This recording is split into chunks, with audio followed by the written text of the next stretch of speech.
আরে ভাই কি অবস্থা? ভালো না ভাই, ইন্টারভিউ ছিল তো। আজকে কততম ইন্টারভিউ ছিল ভাই? 16 নম্বর ভাইয়া। মনে হয় না এই দেশে কিছু হবে আমাদের মতো বেকার, সব জায়গায় দুর্নীতি। আমারও আজকে ইন্টারভিউ ছিল 20তম। হ্যালো, দেশের বোঝা, সমাজের বোঝা। হ্যাঁ আমি সালাম কইতাছি। ভাই না ওই যে রমজান নামে একটা চাকরির ফাইল ছিল না, লোকটার তো দেখে মনে হইতেছে কোনো বড় হ্যাঁ। নেতা না তো কোনো কোম্পানির আরে মালিক। ভাই আমি মিনিস্টার লাস্ট একটা চান্স নিয়ে দেখি কি হয়। দেখেন আগে। ভাই, প্রতারক দেশে অনেক আছে। ঠিক আছে যাই করে একটু ভেবে চিন্তে ঠিক আছে ঠিক আছে। এটা কি হয়েছে? সব ডিজিকে আমরাই প্রমোশন করাই, আমরাই পোস্টিং করাই। আমার কথাবার্তা ফাইনাল করা আছে সচিবের সাথে, মিনিস্টারের সাথে। আপনি এটা ধানাই বানাই করতেছেন কেন? হ্যাঁ, আপনার খাওয়াকে আমি খাইতাছি? হ্যাঁ এটা করবেন। আমি গরম হব না, ক্ষমতাসীন দল করি, গরম হব না। আমরাই দল চালাই, আমরাই দেশ চালাই।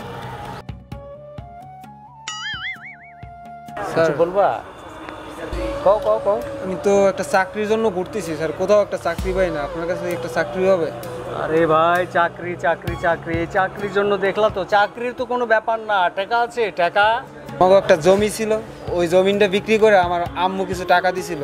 কত আছে? 20,000 টাকা আছে আমার কাছে। ফার্স্ট লটে যা আছে এইটা আগে দাও, পরে যখন আমি অ্যাপয়েন্টমেন্ট কার্ড দেবো বাকিটা দিয়ে দিও।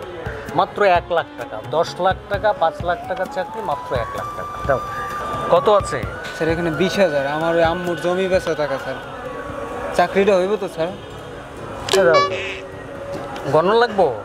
দেখেন গইনা সব কিছু আচ্ছা না, ঠিক আছে। তাই অসুবিধা নাই। আগামী সোমবার। ঠিক আছে স্যার।